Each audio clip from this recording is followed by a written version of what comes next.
Greetings and bienvenue, Midnight Crew. Thank you for returning to this broadcast, and welcome to new viewers joining us for the first time. If you like a video, then feel free to subscribe. Hey, X. This is my first post. I've lurked for years, however, not recently. I haven't actually browsed 4chan in a couple years. However, I figured I'd make a post because as of late, what I have noticed, or well, what has been happening lately, I have recently picked up on. Let me explain. I live in rural Wisconsin. In some areas there are towns within close proximity of each other, others there's only trees for miles upon miles. I live in a small town in central Wisconsin. However, for a good portion of my life I spent my summers and winters at my family's cabin with my mom and dad, and often my cousins on my mom's side. Have fond memories of the place, can't remember too many odd instances there as a kid except for a few. The cabin itself is small.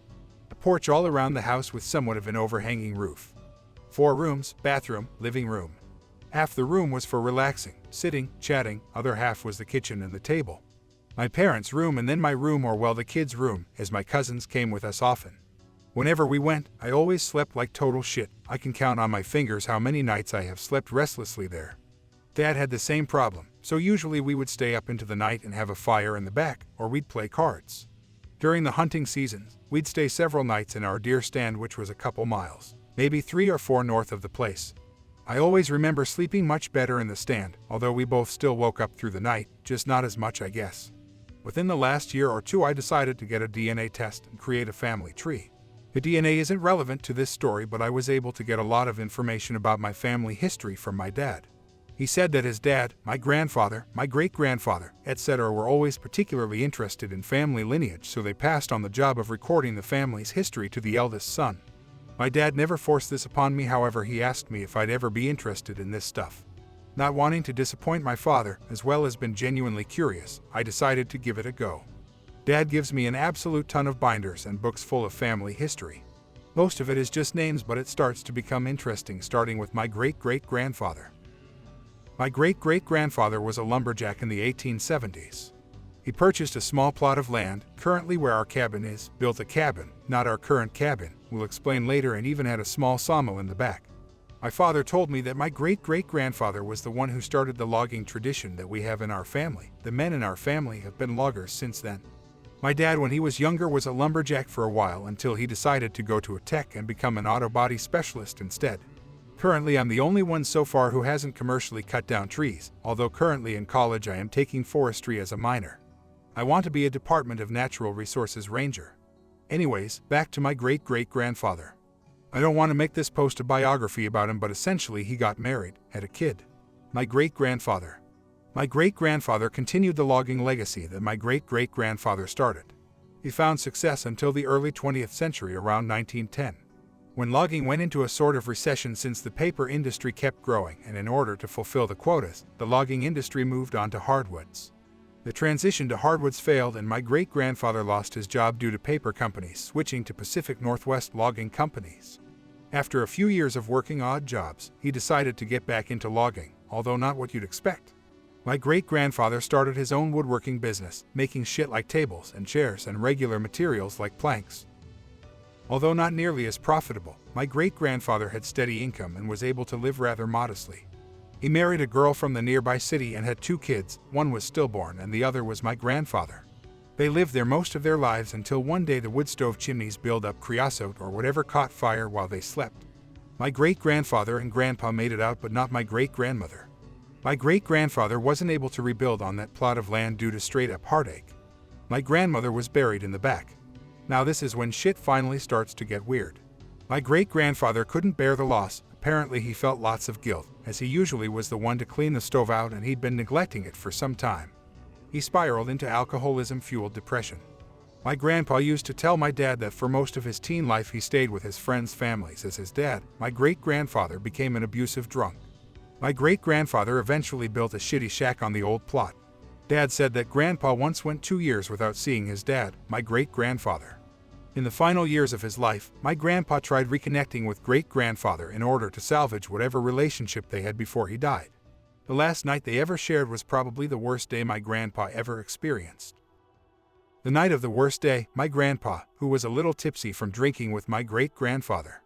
Drinking seemed like one of the only ways to be able to get great-grandfather to open up and reconnect. He went into the back to piss. As he's about to piss, my grandpa took one step too many and he nearly fell into a hole. Not particularly deep, but noticeable enough to step and maybe sprain an ankle. Pissed off, my grandpa got back up and yelled at my great-grandfather, asking him why he'd been digging in the back. My great-grandfather sort of looked down, I guess, and mumbled.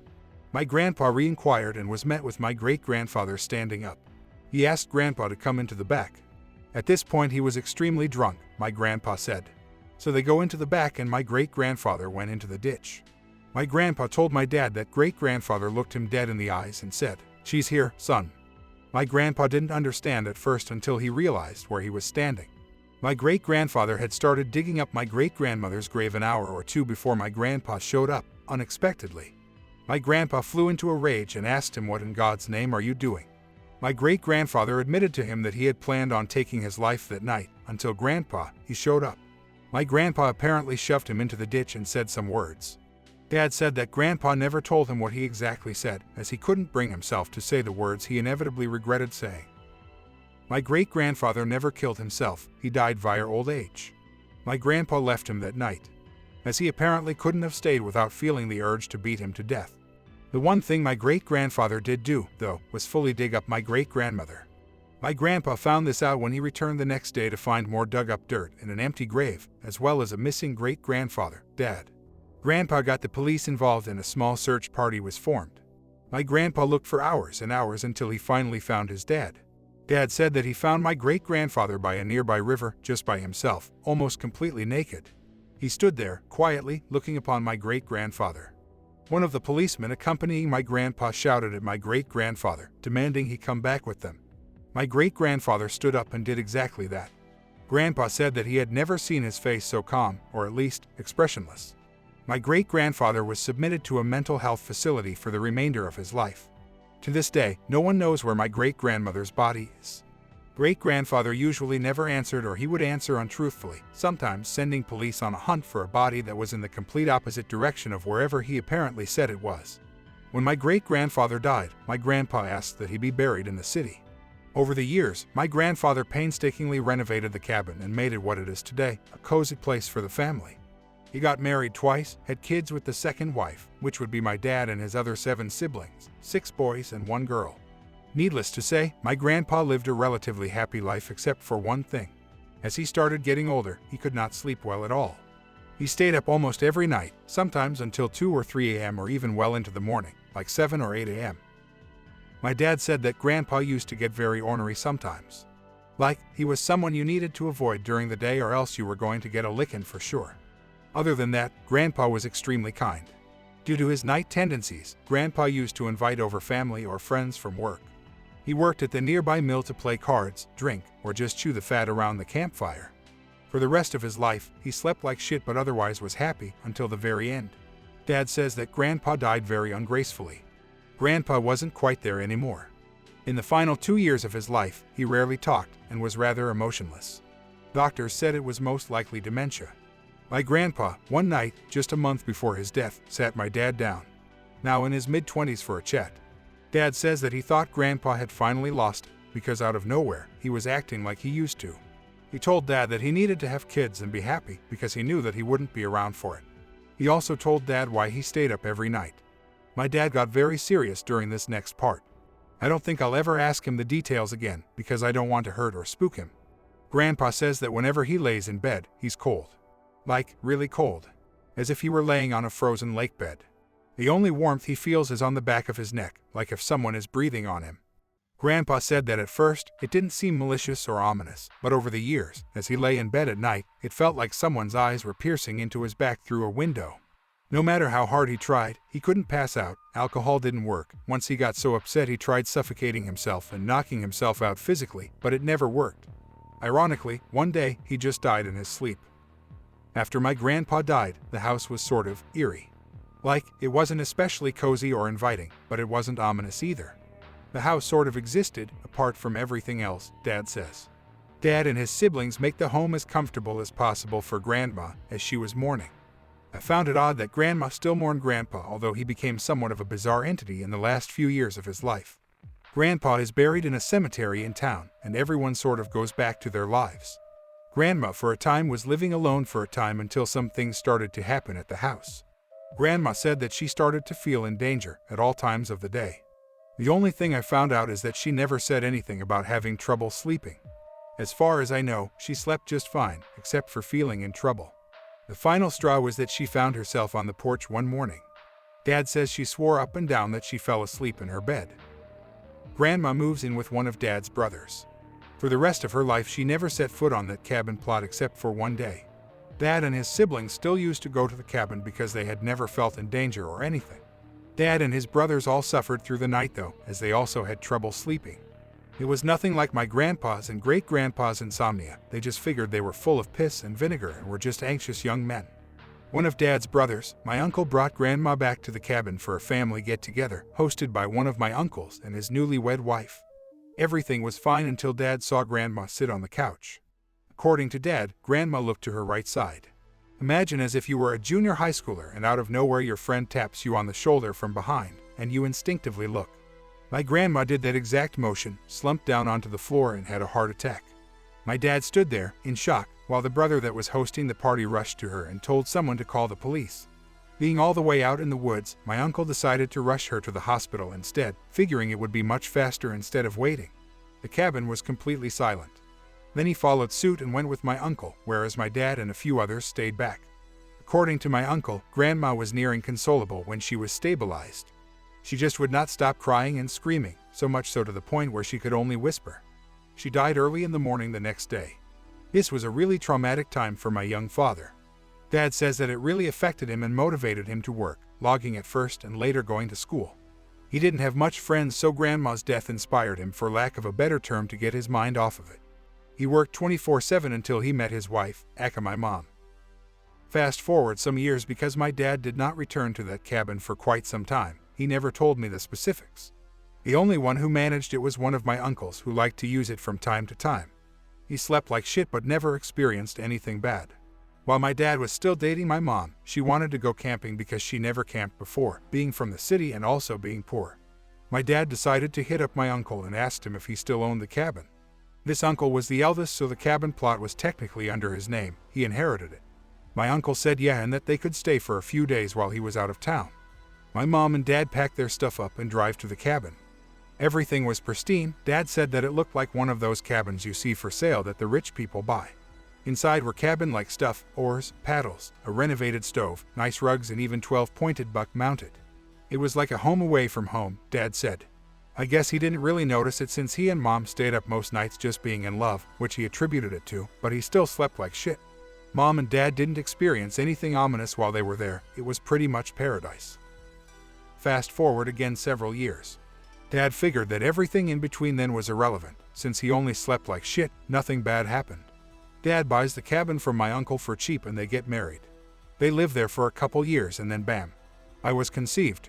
They wanted to make the cabin more child-safe, so my dad went on to expand the plot a bit and make it more secure. Before, according to Dad, you could walk 5 to 6 feet from the side of the house and there would be a wall of spruces. He went on to cutting down the trees hugging the cabin walls and building a wooden fence from what he harvested. My dad, like I said, knew how to cut wood and turn it into material. Before you know it, Dad had turned the tiny backyard into something a kid could play in safely. This is when things start to go downhill. Again, a few days after the completion of the backyard renovation, Dad starts to feel sick. Always in a cold sweat, figured he was feeling under the weather. Still sleeping like shit, however, he decided to buy a new mattress and some incense, which helped a little bit. One night, while Dad was holding Mom in bed, mind you, Mom slept normally, he felt something touch his upwards facing shoulder. He was half asleep or whatever amounts to that, so he thought it was Mom's hand gently grasping his shoulder. My dad grumbled and opened his eyes. My dad says that for a split second, Mom was facing him in bed with her mouth completely agape. Like, open a little too much. Right after that, it was just the back of her head. He never felt her turn around or even move her head. My dad says, or what I'll translate it into, that he shit bricks and started sweating pretty hard, so he decided to get out of bed and drink some water. As he returns to the room, he expects it to happen again. It doesn't. The room is completely still. He gets back into bed, facing away from Mom this time around. Easier on the mind, my dad said. Over the months, the stress Dad felt grew increasingly bad. He became annoyed all the time. At one point he verbally lashed out at Mom. Mom was hurt, but she knew Dad. She knew that he wasn't like this. For his health, Mom convinced Dad that they needed a vacation. They went out west to Wyoming for a week. Mom says that it was like Dad aged backwards a whole 2 years, the bags under his eyes. Now pretty much a renowned family trait of ours, left, and he was actually able to sleep well. Dad says he was at peace for once, almost like he was dead. A week later, they returned to the house. Dad says the mood before entering the house and after were complete opposites. Have you ever been in a good mood, and then in a matter of minutes, feel like everything is over? Like, in the time you were doing something normally, and all of a sudden, you hear a loved one passed. How surreal it feels to go from 0 to 100 like that. That's what Dad said he and Mom felt like. The house was a complete mess. Like if a pair of scissors left the house windswept. Fabrics were cut and the wood was scratched. Their bedroom door was wide open, and it was as if a forceless wind shot out at them. Pretty much doom and gloom. Police concluded it was a burglary or work of a vandal, but I think my dad knew better, honestly. I think my dad knew something was wrong with the cabin plot. He wasn't particularly religious or spiritual. He just knew something was up. He told me that's why we only went a few times out of the year, seasons, because he figured prolonged visits ended in disturbance. As from the time I was born to when I turned 16. When I started going by myself, my parents rarely went other than for family reunions and short weekend days off, and because of that, nothing ever happened. Now I can finally tell you some stories of my own. I am 16. Parents decide to go to the cabin for spring break, ask me if I want to come. I don't do stupid shit like drugs or get in trouble, so they asked me if I wanted to come voluntarily, because they trust me to stay home alone. I say no and they say goodbye, call us if you need anything, etc. Hell yeah, home alone. Pretty much play video games all night and drink soda. The thing is, the night they left, I couldn't sleep. When I did eventually pass out, I had one of the worst nightmares I've ever had. All I can remember is that lingering feeling of paralyzing fear. My unconscious body went into fight or flight mode, and I froze instead. All I vividly remember is that I was in a fetal position, sweating cold, and almost like my entire body was vibrating. Not shaking, but like if I was cold and my jaw was jittering. My entire body felt like TV static. Then, echoing in my ear, I hear, "Run." I woke up, immediately jumped out of bed, turned on all the lights in the house and played video games all morning until I fell asleep at 10 a.m. Hick related, that's what the setting was like in my dream, but imagine the light in the corner of your vision. Fast forward a day. I decided to drive to the cabin because I didn't want to be alone due to the previous night of shitting bricks. Mom and Dad are surprised and ask me why I came. I just felt alone. We all had lots of fun until the last day. I couldn't sleep at all. Mind you, I love sleeping. I love getting comfy cozy and laying in bed watching old Let's Plays. I don't usually sleep like shit. Laying in bed, must be 2 a.m. Pissed off, wish I could pass out. Feel something over my body. It feels like someone put a very thin blanket on my body, like if you were to cover up a sleeping loved one with a blanket because they look cold. I think I passed out instantly at that point. Every time since I've been to the cabin that day, I still sleep like shit while I'm there. Now, as of recently, I've been staying there a lot. I typically go there after class because it's very quiet. It's almost eerily quiet, but I can't study around people or else I get too distracted. I've been sleeping like shit, still. Also, something new that I've never experienced before. I've been hearing noises.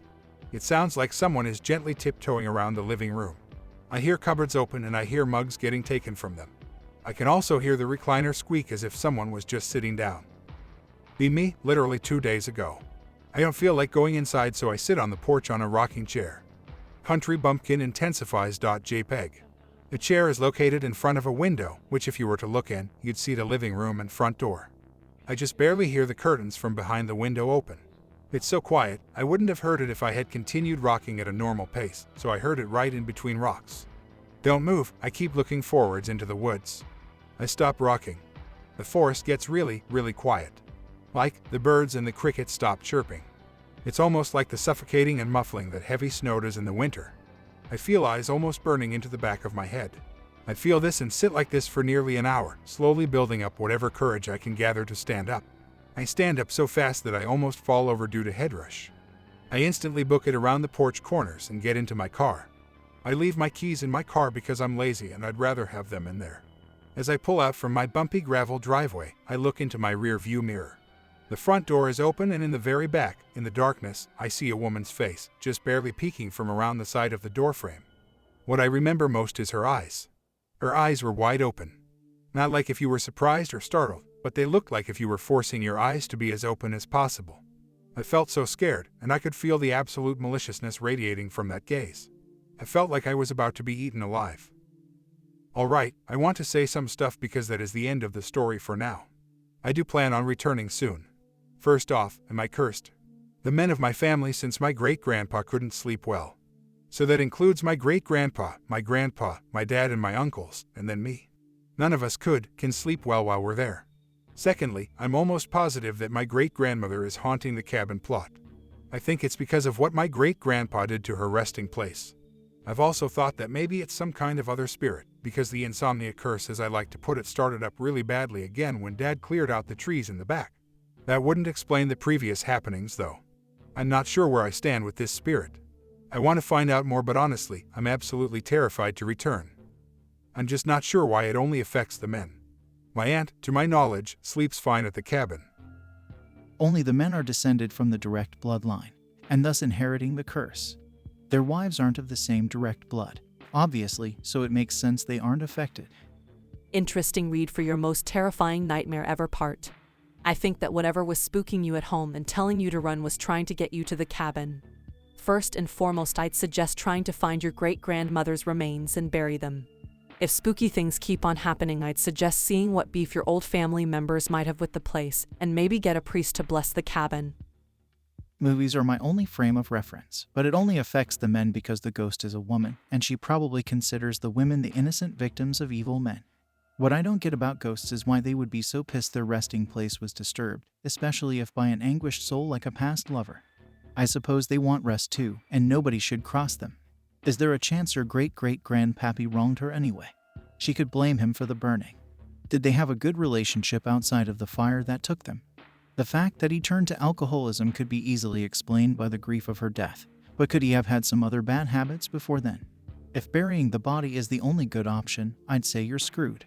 It's a pile of bones on countless shores along the river by now, I imagine. So good luck. Also, ghosts aren't real dummies. Great-great-grandfather and great-great-grandmother, supposedly, had a good relationship before the fire. I'm not even sure if my great-great-grandmother knew why the fire started in the first place. It'll be unknown forever. As for the bones, if that's the only way to soothe a spirit, then I guess the cabin plot is stuck like this. Anon. Your great-grandfather started that fire. He must have hated your great-grandmother and started a fire in the middle of the night. He never intended for her to make it out alive. Your great-grandmother can't rest because she was murdered. She needs somebody to clear her name. Your great-grandfather dug her up because she wouldn't let him rest. He thought if he moved the body or destroyed it, he would be able to rest better. I hope that you enjoyed tonight's broadcast. If you enjoyed tonight's story, then please subscribe to the channel, as more green texts will appear daily. A new broadcast will appear when the clock strikes midnight Central Time.